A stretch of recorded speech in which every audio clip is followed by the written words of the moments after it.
Hello प्यारे साथियों, welcome back. कैसे हैं आप सभी? आई होप कि बहुत अच्छे होंगे। प्यारे साथियों, एक बहुत लंबे समय के बाद आप सभी से मैं आज मिल रहा हूँ। साथियों, एक बहुत ही शानदार खुशखबरी लेकर आया हूँ। लंबे समय के बाद जरूर आया हूँ, लेकिन बहुत ही शानदार खुशखबरी आपके लिए लेकर आया हूँ। और वो खुशखबरी है उन सभी बच्चों के लिए जो दिल्ली पुलिस कांस्टेबल की वैकेंसी का इंतजार कर रहे हैं, जो ये सोच रहे हैं कि हम पुलिस की नौकरी करें तो दिल्ली में ही करें। तो उनके लिए बहुत ही शानदार खुशखबरी, बिग ब्रेकिंग न्यूज़ है उनके लिए कि बिल्कुल तैयार हो जाइए, आपके लिए एक भर्ती आने वाली है। अब इसमें कितने पद होंगे, क्या क्वालिफिकेशन होगी, क्या इसमें आयु मांगी जाती है, क्या इसमें सिलेबस होता है, क्या फिजिकल होता है, ए टू जेड हम इसके बारे में जानकारी लेंगे। साथ ही साथ ये जानेंगे कि इसके फॉर्म कब से ऑनलाइन हो रहे हैं। साथ ही साथ ये भी जानेंगे कि इसमें कितनी वैकेंसी आ रही है। आज ही की न्यूज़ है, आज 14 तारीख की न्यूज़ है। बहुत ही शानदार न्यूज़ है, अपडेट बहुत बड़ी अपडेट है। तो चैनल को सब्सक्राइब कर लीजिए। नौकरी 24 आपका चैनल है, अगर सब्सक्राइब नहीं किया है तो हमारे साथ बने रहिए। साथ ही चलिए स्टार्ट करते हैं। ये दिल्ली पुलिस कांस्टेबल का जो नोटिफिकेशन जो आएगा उसके बारे में एक छोटी सी और बहुत बड़ी अपडेट है आपके लिए। है तो छोटी सी लेकिन बड़ी बहुत है। बड़ी आपके लिए है, छोटी भर्ती बोर्ड के लिए, क्योंकि उन्हें एक छोटा सा इशारा कर दिया है कि भर्ती आने वाली है, इतने पद आने वाले हैं, कब आएंगे, कैसे आएंगे। ठीक है, तो चलिए स्टार्ट करते हैं। तो साथियों, सबसे पहले देखिए, दिल्ली पुलिस की वैकेंसी है। दिल्ली पुलिस कांस्टेबल मेल और फीमेल यानी कि दोनों के लिए होती है। ये महिला भी इस फॉर्म को भर सकते हैं और पुरुष भी इस फॉर्म को भर सकते हैं। दोनों के लिए भर्ती आती है। ठीक है, रिक्रूटमेंट जो होगा होगा ये 2025 का होगा, क्योंकि जो आपका नोटिफिकेशन आएगा वो 2025 में आएगा। ठीक है, ध्यान रखेंगे। नवंबर तो चल ही रहा है, दिसंबर और जनवरी 2025 स्टार्ट हो जाएगी। ठीक है, इसके अलावा अब इंपॉर्टेंट डेट्स के बारे में जान लेते हैं। कुछ इंपॉर्टेंट है, जैसे एप्लीकेशन बिगिन यानी कि कब से इसका प्रारंभ हो रहा है एप्लीकेशन के बारे में। तो साथियों, आपके बहुत ही जल्दी आपके फॉर्म आने वाले हैं। नोटिफिकेशन आएगा, उसी में हम बता सकते हैं कि आपके फॉर्म कब से स्टार्ट हो रहे हैं। तो अभी ये कहना मुश्किल है। हाँ, इतना जरूर कह सकते हैं हम कि आपका मार्च अप्रैल में, कब, मार्च या फिर अप्रैल में आपकी भर्ती आने की पूरी पूरी संभावना है। इसका मैं प्रूफ भी दूंगा, अभी आपको मैं प्रूफ दूंगा, और वो भी भर्ती बोर्ड के माध्यम से ही दूंगा, ध्यान रखना। ठीक है, अभी वीडियो के बीच में दूंगा। लास्ट डेट, लास्ट डेट का तो मैं ये कह सकता हूँ कि जब से भी आपके फॉर्म भरने स्टार्ट होते हैं उसमें आपका 30 दिन का आपका समय जो दिया जाता है, वो दिया जाता है। कितने दिन का? 30 दिन का, कि आप 30 दिन में फॉर्म भरिए। ठीक है, जब भी आपके ऑनलाइन होंगे उसमें 30 दिन का आपको समय दिया जाता है, लास्ट डेट तक। ठीक, अब फीस की लास्ट डेट भी वही होती है जो लास्ट डेट होती है। ठीक है, इसके अलावा एग्जाम डेट वो हम तभी बता पाएंगे जब नोटिफिकेशन आएगा। ठीक है, एडमिट कार्ड कब आएगा? एडमिट कार्ड बिफोर एग्जाम आता है। कब? Before exam. ठीक है, इतना आप समझ लीजिए। अब देखिए, ऐसा ना समझें कि मैं अपनी तरफ से ये बता रहा हूँ, अपनी तरफ से नहीं बता रहा। मैं आपको अभी ऑफिशियल नोटिस भी आपको दिखाऊंगा, जिसमें कितने पद इसमें दिए गए हैं इसके बारे में जानकारी लगेगी। ठीक है आपको, चलिए। अब मैं अगर इसमें एप्लीकेशन फी की अगर मैं बात करता हूँ, तो अगर आप जनरल कैटेगरी से हैं, ओबीसी से हैं या फिर ईडब्ल्यूएस कैटेगरी से हैं, तो आपकी जो फीस लगेगी वो 100 रुपये लगेगी। अगर आप एक महिला है, या फिर आप एससी कैटेगरी से आते हैं या एसटी कैटेगरी से आते हैं, या फिर आप एक्समैन हैं, तो आपकी कोई भी फीस नहीं लगेगी। ठीक है, जीरो फीस रहेगी आपकी। इसके अलावा आगे बढ़े, अब सबसे मेन इंपॉर्टेंट पॉइंट है एज का, कि कितनी आयु वाला बच्चा इस फॉर्म को डाल सकता है। ठीक है, कांस्टेबल की हम बात कर रहे हैं। ठीक है, एग्जीक्यूटिव की पोस्ट होती है कार्यकारी, है ना, एग्जीक्यूटिव कांस्टेबल। मेल और फीमेल दोनों के लिए बात करूंगा मैं। ठीक है, किसके लिए? मेल और फीमेल दोनों के लिए। अगर आप जर्नल कैटेगरी से हैं या फिर ईडब्ल्यूएस कैटेगरी से हैं, तो आपकी कम से कम आयु 18 वर्ष होनी चाहिए। यानी कि 18 वर्ष से कम आपकी आयु नहीं होगी, माने मतलब मानी नहीं जाएगी। ठीक है, अगर इससे कम है। और मैक्सिमम 25 वर्ष आपकी आयु होनी चाहिए। यानी कि हम कह सकते हैं जनरल कैटेगरी वाला या फिर ईडब्ल्यूएस कैटेगरी वाला बच्चा 18 वर्ष से लेकर 25 वर्ष तक का बच्चा इस फॉर्म को सबमिट कर सकता है। इसके अलावा अगर आप ओबीसी कैटेगरी से आते हैं, चाहे आप मेल हैं या फिर आप फीमेल हैं, तो आपकी जो आयु होगी 18 वर्ष तो नॉर्मल, 18 से 25 तो नॉर्मल है। इसमें आपको 3 वर्ष की और छूट दी जाएगी। यानी कि अब आप 18 से वर्ष से लेकर 28 वर्ष तक आप ओबीसी कैटेगरी के महिला और पुरुष फॉर्म डाल सकते हैं। यानी कि ओबीसी कैटेगरी को 3 वर्ष की छूट है। याद रखेंगे, ये जो भर्ती होती है दिल्ली पुलिस की, सेंटर की भर्ती होती है। जो आयु के छूट सेंटर को सेंटर में दी जाती है वही इसमें दी जाती है, ध्यान रखना। अगर आप एससी या फिर एसटी कैटेगरी से आते हैं, तो आपकी नॉर्मल एज तो होती है 18 से 25, इसमें 5 साल की आपको छूट दी जाएगी एससी और एसटी कैटेगरी के लिए। यानी कि 5 साल की छूट के साथ अब आप 30 वर्ष तक आप इस फॉर्म को भर सकते हैं। 18 वर्ष से लेकर 30 वर्ष तक, महिला पुरुष दोनों, एससी और एसटी कैटेगरी। आई होप कि आपको समझ आया होगा। एक बार फिर बता देता हूँ शॉर्ट में, अगर आप जनरल कैटेगरी से हैं, ईडब्ल्यूएस कैटेगरी से हैं, तो 18 वर्ष से लेकर 25 वर्ष, ओबीसी से आते हैं तो 3 वर्ष की छूट दी जाएगी यानी कि 28 वर्ष तक, और आप एससी या फिर एसटी कैटेगरी से हैं तो आपको 5 वर्ष की छूट के साथ 30 वर्ष तक आप इस फॉर्म को सबमिट कर सकते हैं। इसके अलावा सबसे इंपॉर्टेंट चीज एक और आ जाती है इसमें कि जब हम तैयारी करते हैं तो हम ये देखते हैं कि हमारी बेरोजगारी दूर हो, तो हम ये सोचते हैं कि जिस वैकेंसी के लिए हम फॉर्म डाल रहे हैं, जिसमें हमारा सिलेक्शन होगा, उसमें हमें तनख्वाह क्या मिलेगी, किस लेवल की ये पोस्ट है ना। देखिए, अगर मैं इसमें पे एंड मैट्रिक्स लेवल की अगर मैं बात करता हूँ तो इसमें 21,700 से लेकर 69,100 रुपए तक इसमें आपकी फी बनती है। यानी कि फी का मतलब समझ रहे हो, यानी कि आपका पे बनता है, जो आपको इसमें सैलरी मिलेगी, वेतन मिलेगा। ये लेवल 3 की ये भर्ती है। कितना? 21,700 से लेकर 69,100 रुपए तक आपकी इसमें वेतन बनता है, सैलरी बनती है मंथली, और लेवल 3 की ये भर्ती है, कांस्टेबल। ठीक है, याद रखेंगे, महिला और पुरुष दोनों। अब सबसे अच्छी चीज में क्या आ जाती है, सबसे अच्छी चीज आ जाती है कि इसमें कितने पद आ रहे हैं। तो साथियों, इसमें 6,991 पद हैं। कितने पद हैं? 6,991 पद हैं। तो चलिए ये देखिए नोटिफिकेशन, एक छोटा सा नोटिफिकेशन, क्या है मतलब, एक आदेश है जो ऑफिशियल नोटिस है, उसको देख लीजिए आप। इसमें क्लियर क्लियर आप देख पा रहे होंगे कि इसमें 6,991 पदों के लिए इसमें बोला गया है। ठीक है, ये ऑफिशियली नोटिस है जिसके माध्यम से आपको ये बताया जा रहा है कि 6,991 पद आएंगे। और इस भर्ती की जो जानकारी है वो एसएससी का जो कैलेंडर जारी होगा दिसंबर में या फिर जनवरी में, उसमें इस भर्ती की पूरी डिटेल आपको दे दी जाएगी। ठीक है, तो साथियों आपने देखा क्लियरली इसमें लिखा हुआ 6,991 पदों के लिए नोटिफिकेशन आएगा। अब इंतजार नहीं करना है बिल्कुल भी, आज से ही अभी से तैयारी में लग जाइए। इसके अलावा क्वालिफिकेशन की बात करता हूँ, कौन बच्चा इस फॉर्म को सबमिट कर सकता है, तो 10+2 अगर जिसने की होगी, यानी कि 12वीं पास बच्चा जो भी है वो इस फॉर्म को सबमिट कर सकता है। ठीक है, ऑल इंडिया ये भर्ती होती है, ऑल इंडिया भर्ती होती है, याद रखेंगे। ईडब्ल्यूएस कैटेगरी के लिए 10% का इसमें क्या होता है, रिजर्वेशन कोटा होता है, आरक्षण दिया जाता है, याद रखेंगे। ठीक है, सिलेक्शन प्रोसेस की बात करते हैं कि सिलेक्शन प्रोसेस क्या होता है। देखिए, पहले इसमें फिजिकल होता था, लेकिन अब इसमें पेपर कर दिया है।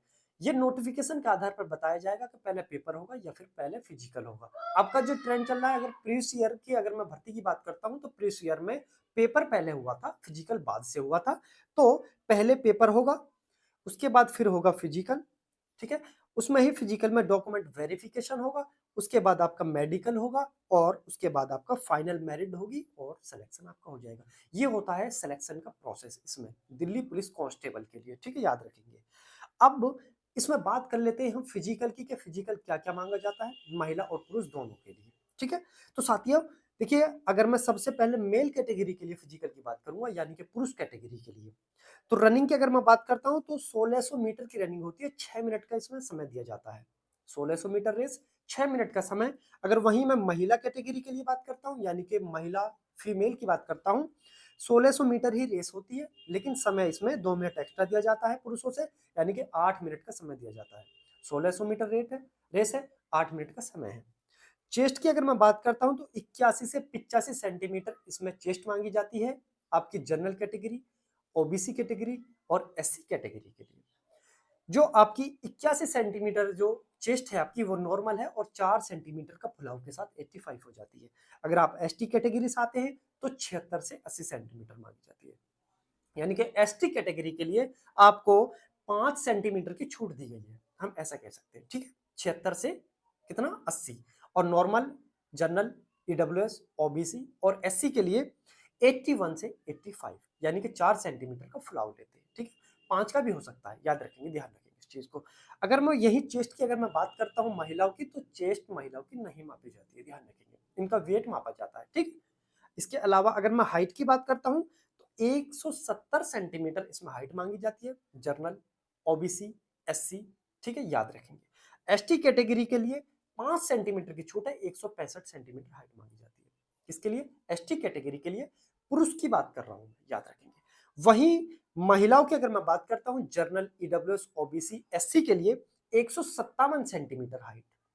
साथ ही अगर एसटी कैटेगरी की बात करता हूं तो 155 सेंटीमीटर हाइट मांगी जाती है, इसमें 2 सेंटीमीटर की भी छूट है महिलाओं की, एसटी कैटेगरी की महिलाओं के लिए। ठीक है, लॉन्ग जंप की बात करता हूं, अगर पुरुष है आप तो 14 फीट होगा, और आप महिला हैं तो 10 फीट आपका लॉन्ग जंप होगा।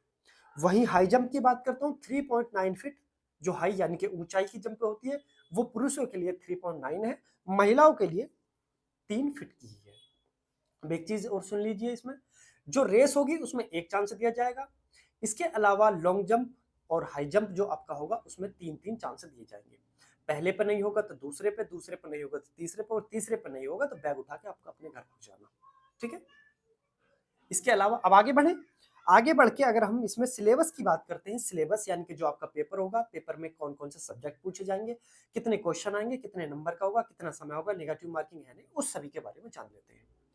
जी के आएगी कांस्टेबल की, हम बात कर रहे हैं दिल्ली पुलिस कांस्टेबल की। 4 इसमें सब्जेक्ट होते हैं, जीके, मैथ, रीजनिंग और कंप्यूटर। जीके के 50 क्वेश्चन होंगे और 50 ही नंबर के होंगे, याद रखेंगे, यानी कि प्रत्येक प्रश्न 1 नंबर का होगा। मैथ के 15 प्रश्न पूछे जाते हैं, 15 ही नंबर के होते हैं, प्रश्न प्रत्येक प्रश्न 1 नंबर का। रीजनिंग 25 क्वेश्चन होते हैं, 25 ही नंबर के होते हैं, प्रत्येक प्रश्न 1 नंबर का। साथ ही कंप्यूटर पूछा जाता है, 10 क्वेश्चन आते हैं, 10 नंबर के आते हैं। तो टोटल हो जाता है कितने, टोटल हो जाता है 100 क्वेश्चन। कितने क्वेश्चन हो जाते हैं, 100 क्वेश्चन होते हैं, और 100 ही मार्क्स के होते हैं, याद रखेंगे। कितने मार्क्स के होते हैं, 100 मार्क्स के हो जाते हैं, 100 ही नंबर का पेपर होता है, 100 क्वेश्चन आते हैं। अब इसमें थोड़ी सी और आगे देखिए, नंबर ऑफ क्वेश्चन कितने होते हैं, 100 होते हैं। जो इसमें टाइम दिया जाता है, 90 मिनट का टाइम दिया जाता है, यानी कि 1.5 घंटे का आपको समय दिया जाता है इस पेपर के लिए। 100 क्वेश्चन आपको 1.5 घंटे में करने होते हैं। इसके अलावा निगेटिव मार्किंग इसमें होती है 0.25 की, यानी कि 1/4 की निगेटिव मार्किंग होती है। 1/4 का मतलब है अगर आपके 4 क्वेश्चन गलत हो जाते हैं तो एक सही क्वेश्चन भी आपका गलत माना जाएगा। तो इसलिए आपको गलत क्वेश्चन को अटेम्प्ट करने की जो पॉसिबिलिटी होती है इसमें कम होती है, यानी कि आपको बचना होता है गलत क्वेश्चन करने से। ठीक है। अगर आप गलत करोगे, जितने ज्यादा गलत करोगे, आपका नॉर्मलाइजेशन पे भी उसका फर्क पड़ता है, आपका फाइनल मेरिट पड़ता है, और उससे पहले जो फर्क पड़ेगा आपके सही क्वेश्चन गलत हो जाएंगे, उस पर फर्क पड़ेगा। कंप्यूटर बेस्ड इसका एग्जाम होता है, यानी कि आपको ऑनलाइन इसका एग्जाम देना पड़ेगा, याद रखेंगे इस पॉइंट को भी, कंप्यूटर बेस्ड एग्जाम। ठीक है। इसके अलावा इंपॉर्टेंट डॉक्यूमेंट्स की अगर मैं बात करता हूं, जो सबसे ज्यादा इंपॉर्टेंट है, आपके पास कौन कौन से डॉक्यूमेंट्स होने चाहिए इस फॉर्म को सबमिट करने के लिए। सबसे पहले आपके पास हाई स्कूल की मार्कशीट आपके पास होनी चाहिए। इसके बाद इंटरमीडिएट यानी कि 10+2 की आपके पास मार्कशीट होनी चाहिए। ठीक है। डेट ऑफ बर्थ का इशू होता है, तो डेट ऑफ बर्थ के लिए इशू के लिए मैं आपको बता देता हूं कि आपके पास 10th की जो मार्कशीट होगी, जो उसमें डेट ऑफ बर्थ डली होती है, उसी को मान्य करता है गवर्नमेंट, उसी को मान्य करता है, भर्ती बोर्ड उसी को मान्य करता है जो आपके उसमें होती है। ठीक है। इसके अलावा आपके पास कास्ट सर्टिफिकेट होना चाहिए, यानी कि आपका जाति प्रमाण पत्र। अगर आप ओबीसी से हैं, एससी से हैं, एसटी से हैं, आप इस कैटेगरी के आधार पर आप कोई रिजर्वेशन चाहते हैं, कोई छूट चाहते हैं, तो आपके पास कास्ट सर्टिफिकेट का होना जरूरी है। अगर ये नहीं होगा तो आपको जनरल में आपको ऐड कर दिया जाएगा, याद रखेंगे। डोमिसाइल आपके पास होना चाहिए, यानी कि आपका निवास प्रमाण पत्र, कि आप भारत के किस स्टेट से हैं, किस जिले से हैं, किस तहसील से हैं, किस संभाग से हैं, किस मंडल से हैं, किस गांव से हैं, किस ब्लॉक से हैं, उसकी पहचान होगी किससे, डोमिसाइल से। डोमिसाइल आपका बना होना चाहिए, याद रखेंगे। ठीक है। इसके अलावा एनसीसी का सर्टिफिकेट आपके अगर आपके पास है तो वो भी आपके पास होना चाहिए। बेनिफिट है इसमें, अगर आप A, B, C ये 3 कैटेगरी होती हैं, इसके आधार पर आपको छूट दी जाती है 5%, 3% और 2% की। ठीक है, याद रखेंगे। इसके अलावा driving licence very very very most important है, कि अगर आपके पास ड्राइविंग लाइसेंस नहीं है तो आप इस फॉर्म को सबमिट नहीं कर सकते। यानी कि आपके पास ड्राइविंग लाइसेंस आपके पास होना चाहिए, हैवी की जरूरत नहीं है।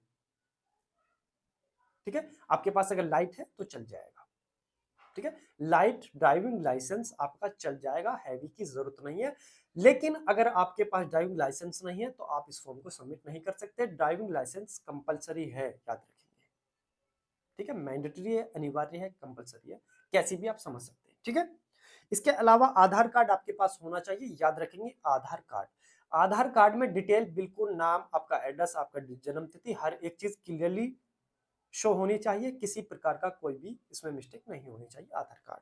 इसके अलावा आपके पास पैन कार्ड भी आपके पास होना चाहिए बना, क्योंकि जब आपका फाइनल सिलेक्शन हो जाएगा तो वहां जगह जगह आपको पैन कार्ड भी आपका देना पड़ेगा, याद रखेंगे इसको। ठीक है। इसके अलावा कुछ इंपॉर्टेंट पॉइंट्स हैं, उनको जान लेते हैं। जैसे the examination will be advertise by SSC based on vacancies intimated by Delhi police, यानी कि जो आपका जो एग्जाम होगा दिल्ली पुलिस का वो एसएससी के माध्यम से होगा, याद रखिए। एग्जाम जो होता है वो एसएससी के माध्यम से होता है, दिल्ली पुलिस का एसएससी, स्टाफ सिलेक्शन कमीशन, याद रखेंगे सबसे पहला पॉइंट। इसके अलावा application will execute through online mode, यानी कि आपके जो फॉर्म भरे जाएंगे वो ऑनलाइन मोड होगा। आप ऑनलाइन ही आप फॉर्म को सबमिट कर सकते हैं, ऑफलाइन नहीं भरा जाएगा, केवल और केवल ऑनलाइन ही फॉर्म आपका भरा जाएगा, याद रखेंगे। इसके अलावा अगला point, computer based examination will be conducted by the commission in Hindi and English, यानी कि जो आपका पेपर आएगा वो दो भाषा में ही होगा, हिंदी में और इंग्लिश में। आप कोई भी अपनी सहूलियत के हिसाब से आप उसको चूज कर सकते हैं। अगर आप पे हिंदी आती है तो आप हिंदी में पेपर दीजिए, आप अगर आप पे इंग्लिश आती है तो आप इंग्लिश में पेपर दीजिए। तो साथियों ये था एक बहुत ही छोटी सी और बहुत ही बिग ब्रेकिंग न्यूज आपके लिए, दिल्ली पुलिस कांस्टेबल की 6,991 पदों पर महिला पुरुष एग्जीक्यूटिव के पद आने वाले हैं। ये पद की आपको फुल डिटेल आपको दिसंबर के एसएससी के कैलेंडर या फिर जनवरी के एसएससी कैलेंडर में आपको मिल जाएगी। आपने बहुत अच्छे से उस नोटिस को भी देखा जो दिल्ली पुलिस यानी कि ऑफिशियल वेबसाइट के ऑफिशियल उनका ये पत्र है, जिसमें क्लियरली दिया गया है 6,991 पद है। तो साथियों आज ही और अभी से अपनी इस भर्ती के लिए बहुत ही ईमानदारी से, जी जान से, पूरी ईमानदारी के साथ में लग जाइए, तैयारी कीजिए। सबसे पहले पेपर होता है, पेपर मैंने आपको बता दिया, जीके, मैथ, रीजनिंग और कंप्यूटर।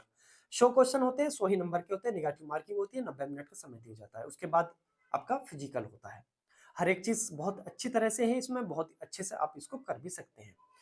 तो साथियों यही आपको बताना था, यही आपको जानकारी देनी थी। आई होप कि आपको बहुत अच्छा लगा होगा कि इतने समय के बाद आया, लेकिन बहुत ही शानदार न्यूज के साथ में आया। इसके साथ मध्य प्रदेश पुलिस कांस्टेबल की भी वैकेंसी आने वाली है, जिसमें 7,500 पद है, इतना मैं आपको बता देता हूँ। ये वैकेंसी कब आएगा थोड़ा सा वेट कर लीजिए, 1-2 दिन का फुल डिटेल मैं आपको इसमें दे दूंगा। 7,500 पद आ रहे हैं कांस्टेबल की, याद रखेंगे। साथ ही साथ मैं सब इंस्पेक्टर के बारे में जानकारी दूंगा, लगभग 450 से 500 पद इसमें आ रहे हैं Madhya Pradesh police constable sub inspector के, ठीक है। तो साथियों बहुत बहुत धन्यवाद आपका वीडियो में अंत तक बने रहने के लिए। साथ ही साथ एक छोटी सी रिक्वेस्ट है कि अगर आपने हमारे चैनल को सब्सक्राइब नहीं किया तो चैनल को सब्सक्राइब कर लीजिए। नौकरी 24 आपका चैनल है, इसी तरह की शानदार अपडेट्स के साथ मैं इस चैनल पर हाजिर होता रहूं समय समय पर। तो आप अभी और इसी वक्त चैनल को सब्सक्राइब कर लीजिए, वीडियो को शेयर जरूर करें, और वीडियो अच्छी लगी हो तो एक छोटा सा लाइक का बटन है वहां पे, उसको भी प्रेस कर दीजिए, ठीक है। दोस्तों के पास शेयर कर दीजिए वीडियो को जरूर, क्योंकि बड़े बूढ़ों का एक मिसाल है, कहना है उनका कि अपना भला मतलब सबका भला मतलब अपना भला। पहले सबका भला करो तब अपना भला होगा। अगर आप ये सोचते हैं कि हम अपना भला कर ले सबका हो जाएगा, ऐसा नहीं होगा। आप सबका भला कीजिए, अपना ऑटोमेटिक हो जाएगा, ठीक है। तो चलिए बहुत बहुत धन्यवाद आपका वीडियो में अंत तक बने रहने के लिए। अपना ख्याल रखें, बहुत अच्छे के साथ में अपनी तैयारी करें। जय हिंद, जय भारत।